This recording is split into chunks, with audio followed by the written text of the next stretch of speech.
There's a moment some teachers recognize. When someone asks what you do for work and you start to say, "I'm a teacher," then pause. Not because the job became harder to do, but because it became harder to define, harder to explain, harder to recognize as the thing you once trained for. Teaching didn't suddenly become unrecognizable. There wasn't a single policy, or meeting, or announcement. It changed gradually, so gradually that many people adapted without noticing how far the role had moved from where it started. That kind of change creates disorientation.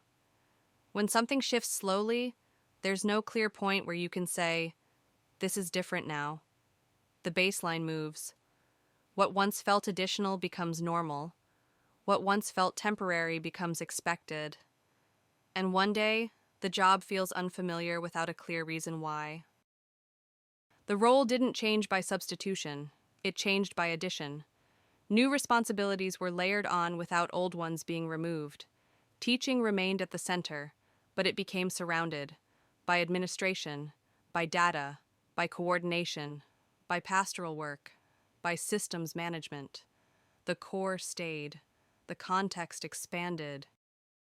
Each addition made sense on its own: better data, more support, stronger communication, wider responsibility. The logic was sound, but logic and livability aren't the same thing. What made sense individually created complexity collectively. Attention fragmented, focus narrowed. The work felt different, even when done well. Much of this expansion wasn't formal.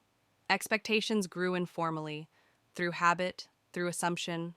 Availability widened, responsibilities extended beyond hours, professional boundaries blurred, not through renegotiation, but through gradual acceptance.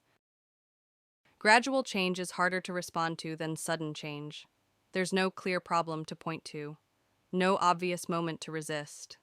Just a growing sense that the role no longer matches the one you entered, and that mismatch is difficult to articulate. When a role becomes hard to recognize, people often turn inward. They wonder if they failed to adapt, if they're being nostalgic, if the discomfort is personal. But confusion isn't a failure. It's a rational response to a role that expanded without being redefined. Teaching didn't drift because teachers weren't flexible enough. It drifted because it changed quietly, in response to needs, pressures, and expectations that accumulated over time. Without pause, without acknowledgement, without redefinition. If teaching feels hard to recognize now, that doesn't mean you lost your way. It often means the role itself shifted, slowly, incrementally, until recognizing it became difficult, not because you failed to keep up, but because the work became something new without ever being named as such.